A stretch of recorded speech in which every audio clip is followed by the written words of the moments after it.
अस्सलाम वालेकुम दोस्तों। आज जो हमारा टॉपिक है वो है जावास्क्रिप्ट को यूज़ करते हुए हम कैसे जो है रिस्ट्रिक्ट कर सकते हैं किसी को कि वो किसी जगह पे किसी टेक्स्ट बॉक्स की फील्ड के अंदर कोई मखसूस जो है जो जो हमने चीज़ अलाउ की हो उसको एंटर कर रहे हैं, इसके अलावा कुछ ना एंटर कर सके वो लाइक यानी हम ये ज़रूरी क्यों है? ये ज़रूरी इसीलिए है कि हमारे जो फॉर्म्स होते हैं ये हमें पता है कि हमारी इनपुट का रीजन है। यहाँ से हम लोग यानी कोई ऐसी जगह जहाँ से कोई अगर कोई कंट्री सपोज वो अपना बॉर्डर रखती है तो बॉर्डर के अंदर अगर उसने अलाउ किया हुआ है किसी को कोई भी आ जाए, वो उन्होंने पॉलिसीज रखी होंगी कि भाई यहाँ से ये बंदा आ सकता है, ये नहीं जा ये नहीं जा सकता, या जाएगा तो किस एसओपी के तहत जाएगा। यहाँ भी ऐसे ही है, हमने अपने फॉर्म के अंदर भी इसी तरह की पॉलिसीज लगानी होती हैं और हमने इसको एक कंट्री का बॉर्डर ही कंसिडर करना होता है कि कोई भी बंदा हमारी वेबसाइट के अंदर जो आ रहा है वो रूल्स के तहत आए, उन अदर देन रूल्स वो उसमें एंटर ना हो सके। जहाँ जो चीज़ हमने अलाउ की हुई है वहाँ पे वो वही एंटर कर सके, उसके अलावा कुछ उसमें एंटर ना कर सके। उसको रिस्ट्रिक्ट करना, तो रिस्ट्रिक्ट करने के लिए जावा जो है एक ऐसी लैंग्वेज है जो कि ऑलमोस्ट हर जो है आपकी हम लोग यानी ASP.NET पे हों, ASP क्लासिक के अंदर हों, PHP के अंदर हों और एंड बहुत सारी लैंग्वेजेस के अंदर ये ओपन इसकी जो है सपोर्ट है। तो इस सपोर्ट को हम यूज़ करते हैं, इसके स्क्रिप्ट्स होते हैं, छोटे छोटे स्क्रिप्ट्स हैं जो कि हम ऑलमोस्ट एंड्रॉइड एप्लीकेशंस बनाते हैं वहाँ भी यूज़ करते हैं, हर जगह पे ऑलमोस्ट यूज़ हो रहे हैं। और ये क्यों है? क्योंकि हर मशीन के अंदर जो है JVM मौजूद होता है यानी जावा वर्चुअल मशीन मौजूद होती है जो कि हमारे हर उस कोड को देखती है, रीड करती है। क्योंकि हम ये कोड नोटपैड में भी लिख सकते हैं, इसके अलावा कोई भी कंपाइलर यूज़ कर सकते हैं, जैसे हमने नोटपैड प्लस किया, या आप सबलाइम एडिटर यूज़ कर रहे हैं, या PHP डिज़ाइनर यूज़ कर रहे हैं आप, या आप ड्रीमवीवर यूज़ कर रहे हैं। ठीक है, तो जो भी मतलब आपका एडिटर है वो इसको वो अदर देन है। ठीक है, बस वो मैटर नहीं करता कि आप कौन सा एडिटर यूज़ कर रहे हैं। तो यहाँ यानी हमने ये चीज़ें करनी है। जावा के 100,000 ऑफ स्क्रिप्ट्स हैं जो लोग बनाते हैं या बने बनाए मिल जाते हैं, बहुत सारे स्क्रिप्ट्स होते हैं और ऑलमोस्ट हर चीज़ के मुतल्लिक़ है। लाइक एक दफ़ा का जिक्र है कि मेरे बड़े करीबी दोस्त हैं, उन्होंने मुझे कहा कि मेरी वेबसाइट के ऊपर जो है वो न्यूज़ के बारे में वो थी। तो न्यूज़ वो तो नहीं थे कोई भी अपलोड करते, वो देखते थे कि हर रोज़ जब खोलते थे उसको तो वो देखते थे कोई ना कोई नई खबर आई होती थी। ठीक है, खबर क्या आई होती जो मतलब उनके शोबे ने नहीं और अपलोड की, लेकिन वो वहाँ पे खबर कोई भी अपलोड कर देता था। वो कैसे अपलोड करता था असल इशू ये था कि उनका जो लॉगिन का पोर्शन था वो बहुत ही वीक था। यानी हम लोग PHP के थ्रू भी जो रिस्ट्रिक्ट करते हैं यूज़र को कि वो जो भी इनपुट कर रहा है वो मखसूस तरीके से इनपुट करे, और वो जो उसके स्पेशल करेक्टर्स हैं वो उसमें नहीं अलाउ करते हैं। ठीक है, तो स्पेशल करेक्टर्स को रिस्ट्रिक्ट किया जाता है, तो वो हमें PHP भी अलाउ करता है, PHP के भी कुछ स्क्रिप्ट्स हैं और जावा के भी कुछ स्क्रिप्ट्स हैं। तो इन शॉर्ट उन्होंने मुझे जो है ना अपने जो है वेबसाइट का दिया, लॉगिन कर दिया, मेरा क्रेडेंशियल्स दिए, मैंने क्रेडेंशियल्स पे गया, मेरे पास भी ज़्यादा टाइम नहीं था, तो उन्होंने कहा जो है यार ये कर दो मुझे तो बेहतर है।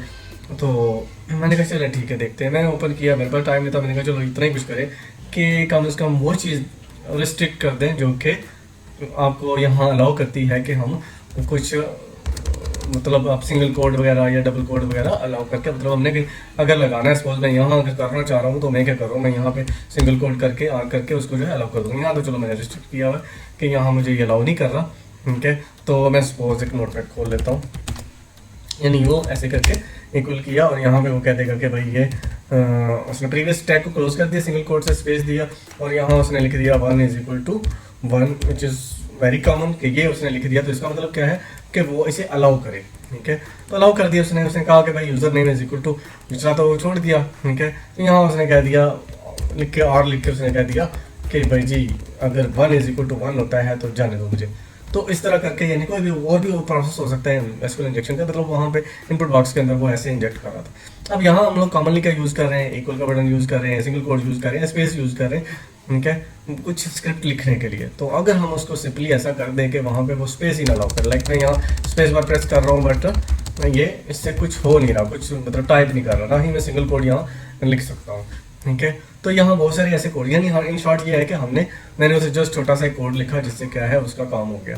ठीक है, तो मतलब मैंने रिस्ट्रिक्ट SQL इंजेक्शन के जरिए छोटा सा स्क्रिप्ट लगाया जिसने क्या किया, मेरा वो वाला काम कर दिया। यानी इसमें क्या मैंने कहा जो की कोड है इसका 32 या इसकी की कोड इसका 32 है, 39 है, 34 है, 3 कोड्स को मैंने यानी 3 बटन्स को मैंने जो है रिस्ट्रिक्ट कर दिया कि ये प्रेस हो भी तो लेकिन उसके अंदर ना हो।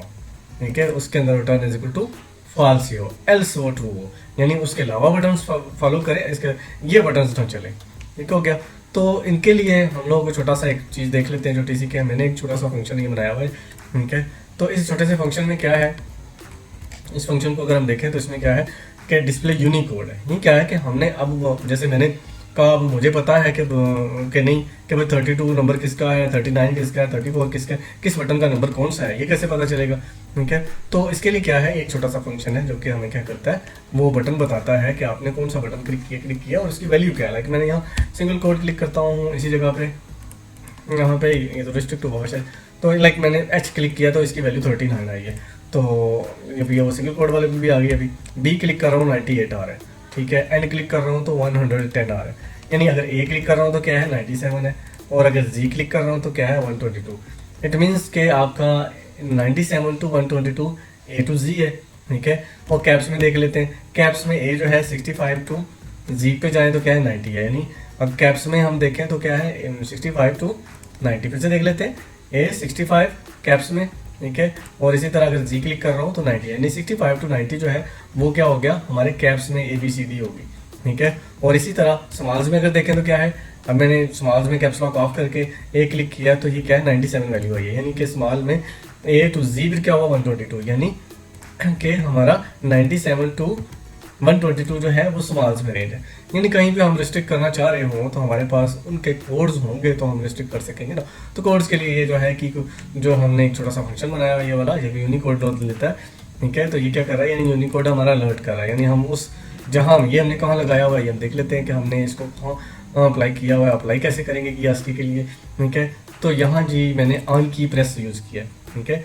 ऑन की प्रेस जो है इसलिए होता है कि हम अगर की ASCII वगैरह रिटर्न ले रहे हो, ये चाह रहे हो कि उसका कोड मिले हमें, तो हम की प्रेस वगैरह यूज़ करते हैं कि ऑन की प्रेस है, ऑन की अप है, ऑन फोकस है, ऑन ब्लर है, ऑन ग्लास फोकस है। इस तरह बहुत सारी इसकी हैं वैसे तो एप्लीकेशंस, बट हमने जो की ASCII के लिए यूज़ करना है वो क्या है ऑन की प्रेस, क्योंकि ऑन इनपुट भी होता है। खैर हमने ऑन की प्रेस यूज़ किया और इसके अंदर हमने उस फंक्शन को कॉल कर लिया। फंक्शन का नाम मैंने क्या रखा हुआ है, डिस्प्ले यूनिकोड, और इवेंट इसके अंदर दे दिया कि इवेंट को ये कॉल करे। तो रिटर्न भी इसमें दिया हुआ कि इसमें इसको फॉलो करते हुए रिटर्न भी करें। तो इसके लिए ये छोटा सा फंक्शन हमने स्क्रिप्ट जो है ये बनाया और इसको हमने यहाँ अप्लाई कर दिया, तो जिसकी वजह से हमें क्या है नंबर मिल रहा है। अब सपोज मैं कहीं पे चाह रहा हूँ कि मैं किसी जगह पे ऐसी जगह हो जहाँ पे मैं सिर्फ नंबर्स लिख सकूँ। मैं ABC लिख रहा हूँ लेकिन मुझे ये टाइप नहीं हो रहा, ठीक है। मैं टाइप कर रहा हूँ कीबोर्ड से लेकिन ये टाइप नहीं हो रहा। क्यों नहीं टाइप हो रहा, क्योंकि इसके अंदर क्या मैंने लगाया हुआ है, इसके अंदर मैंने लगाया हुआ नंबर्स ओनली। नंबर्स ओनली क्या है यहाँ देख लेते हैं, नंबर्स ओनली ये नंबर्स ओनली का फंक्शन लगाया हुआ मैंने। तो यहाँ ही पहले तो इस बटन में देखते हैं हमने कैसे इसको ऑन की प्रेस के ऊपर ही लगाया और इसके अंदर ठीक है ये नंबर्स ओनली, ठीक है। ऑन की प्रेस के ऊपर लगाया मैंने, रिटर्न इसका नाम मैंने फंक्शन का क्या रखा हुआ इज नंबर्स, ठीक है, और इवेंट यूज़ किया। तो फिर यहाँ जी आ जाते हैं ये नंबर्स जो है, और हाँ ये है, ठीक है जी। तो EVT आ गया, इवेंट आ गया इसका, यानी ये मैंने फंक्शन बनाया है जिसके ज़रिए कि क्या हो रहा है कि वो वहाँ से नंबर जो है वो उसके की ASCII ले रहे हैं और उसको उसकी एक स्पेसिफिक रेंज जो है उसको फॉलो करते हुए जस्ट अलाउ कर रहा है नंबर्स को। और नंबर जैसे हमने यूज़ कहा था कि भाई जी 65 to 120 या 97 तक था नंबर्स थे, यानी 65 to 93, ठीक है। अल्फ़ाबेट्स थे ABC, बड़ी और छोटी, यानी बड़ी और ये छोटी आ गई, ठीक है, 97 to 122, ठीक है। तो ये रेंज थी, तो उस रेंज को जिसको हम चाह रहे हैं कि हम रिस्ट्रिक्ट करें, तो भाई हम देख लेते हैं, बल्कि इसके अंदर आते हैं हमने ये जो बनाया है फंक्शन, इसके अंदर जाके देख लेते हैं कि हमने जी 0 लिखा है तो 0 का 48 है, ठीक है, और 1 लिख रहे हैं तो 49 है, और 9 लिखते हैं तो 57। मतलब ये क्या हुआ, फिर 9 पे 57 है, 8 पे 56 है, यानी 57 to 48, ठीक है, यानी 48 to 0 है 48 और 9 है 57, यानी 48 to 57 तक जो है हमारे पास क्या है नंबर्स हैं जो कि हम क्लिक कर रहे हैं, ठीक है जी। और यहाँ हमने क्या कोड यूज़ किया है, यानी पहले तो ये वेरिएबल लिया, वेरिएबल के अंदर हमने वो वैल्यू उठा ली जो की कोड लेके आ रहा है, यानी की कोड की वैल्यू जैसे हमने यहाँ पे कलेक्ट की थी, यहाँ पे ये यूनिकोड लाया था, ठीक है, और यहाँ हम क्या कर रहे हैं की कोड ला रहे हैं, ठीक है। तो यहाँ जी हमने की कोड लिया, की कोड को हमने यहाँ क्या कहा उसे कि जहाँ करेक्टर का कोड 32 है, 32 31, ठीक है, से ऊपर है, एंड ठीक है 48 से नीचे है, 48 से नीचे और 31 से ऊपर, ठीक है। अब 48 से ऊपर के 49 है जो 0 है, यानी ये नीचे वाले एरिया को रिस्ट्रिक्ट कर रहा है, फिर कह रहा है 57 से ऊपर जो है वो भी रिस्ट्रिक्टेड है। अब वो कौन होंगे, यानी अगर हम यहाँ देखें तो यहाँ भी कोई चीज़ मौजूद होगी 31 से ऊपर, ठीक है। तो मीन्स के 31 से ऊपर और 48 से नीचे ये जो है रिस्ट्रिक्ट कर रहा है, फॉल्स आ रहा है ना, फॉल्स मीन कि यहाँ ये नहीं लगाने देगा। और यानी इसने क्या किया 49 टू, हम यहाँ इसको भी ये कह सकते थे कि भाई 47 से ऊपर और 57 से नीचे जो है या इक्वल जो है उसके वो अलाउ करे, यानी ट्रू कर देते और यहाँ फॉल्स कर देते, यानी यहाँ ट्रू कर देते यहाँ फॉल्स कर देते। ये कंडीशन यहाँ यूज हुई है। अगर ऐसा हो तो या उसको उल्ट कह दे तो फिर आपको बाहर निकाल देना पड़ेगा और फंक्शन को भी उल्ट करना पड़ेगा। तो यहाँ जो है हमने एक रेंज दी हुई है 31 से लेके 48 की रेंज के अंदर ये रिस्ट्रिक्ट करें। और ये क्या और है, और साइन है, ये दो पाइपलाइन साइन जो है ये क्या और साइन है, एंड साइन क्या है, और यानी ये तो हर हाल में यानी देखेगा और में है कि अगर और इसके अलावा अगर 57 से ऊपर होता है तो वो भी ना देखे, उसको भी फॉल्स करे, ठीक है। तो यहाँ 31 से लेके ये हमारी यानी रेंज आ गई जो कि इन कोड्स के आगे हम देख लेते हैं। यहाँ पे हमारे पास और कोई कोड तो नहीं है, ये 50 है, ये भी इसकी रेंज के अंदर आ रहा है, यानी हम अगर ऊपर वाले नंबर्स भी क्लिक करते हैं तो देन भी इशू कोई नहीं, ठीक है। अब 33 है, अब 33 आ रहा है, ठीक है। इसका मतलब क्या हुआ कि ये मैंने क्या किया, शिफ्ट के साथ ऊपर वाले डॉलर साइन वगैरह यूज़ कर रहा हूँ, अब ये आ रहे हैं। अब ये तो ये भी हमें रिस्ट्रिक्ट करने हैं इसके अंदर नंबर्स के अंदर, ठीक है। नंबर्स के अंदर हमें ये भी रिस्ट्रिक्ट करने हैं, यानी ये जो 33, ठीक है 33 तो 33 इसकी रेंज के अंदर आ रहा है, ठीक है। यानी मैं शिफ्ट 1 कर रहा हूँ 33 आ रहा है, शिफ्ट 2 कर रहा हूँ 64 आ रहा है, और 57 से ऊपर आ गया 35 आ गया इसका, तो 36 मीन्स इस रेंज के अंदर ये आ रहा है जिसको उसने क्या किया, फॉल्स किया हुआ है। ये भी फॉल्स किया हुआ है, ठीक है। और 57 से ऊपर भी फॉल्स किया हुआ, क्यों किया हुआ है, उसमें अल्फ़ाबेट्स आ गए अल्फ़ाबेट्स तो स्पेशल कैरेक्टर्स ही आ रहे होंगे, क्योंकि यहाँ पे हमारे नंबर जो हैं इसके अंदर हम नंबर्स तो एंटर कर सकते हैं, लेकिन शिफ्ट वगैरह के साथ या जो भी बटन आप क्लिक करें वो नहीं हो रहा। यहाँ पे क्लिक कर रहा हूँ लेकिन वो पे कोई एक्टिविटी नहीं कर रहा, जस्ट नंबर्स ही इनपुट हो रहे हैं। तो ये क्या हो गया, यानी हम लोग रिस्ट्रिक्ट कर रहे हैं इसको कि यहाँ नंबर्स ही लिखें। सेम द केस कि आपका अगर अल्फ़ाबेट्स हैं तो अल्फ़ाबेट्स में हमने क्या किया, यहाँ पे अल्फ़ाबेट्स के लिए यानी यहाँ मैं नंबर लिखना चाह रहा हूँ तो यहाँ मैं नंबर्स नहीं लिख सकता, ठीक है, क्योंकि यहाँ क्या है जस्ट टेक्स्ट अलाउड है, यानी 65 टू 93, ठीक है। 65 क्या था, ए लिखते हैं कैप्स, यानी कैप्स में ए टू जी जो है वो क्या है 65 टू 93 जो है कैपिटल हरूफ के लिए, ABC जो कैपिटल होती है उसके लिए। उसके बाद लोअर केस में आपका 97 टू 122 जो है वह A टू C है लोअर केस में, यानी इनको ये क्या करेगा, ट्रू करेगा। यानी वहाँ पे क्या था, हमने उसके ट्रू होने पे यानी उसके दुरुस्त होने पे हमने फॉल्स लगाया था, क्योंकि हमने रेंज उसके अंदर दी हुई थी कि इनको ये नॉट अलाउड करे, यानी हमने यहाँ जो ये कंडीशन लगाई हुई थी कहती नॉट अलाउड की।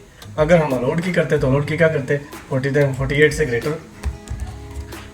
ग्रेटर करते हैं और ऐड करके इससे लो कर लेते, ठीक है 58 कर लेते क्योंकि 57 इंक्लूड है, ठीक है। ये करते तो ये क्या हो जाता, हमारी को रेंज आ जाती कि अगर ये हो तो ट्रू हो एल्स फॉल्स हो जाए, ठीक है।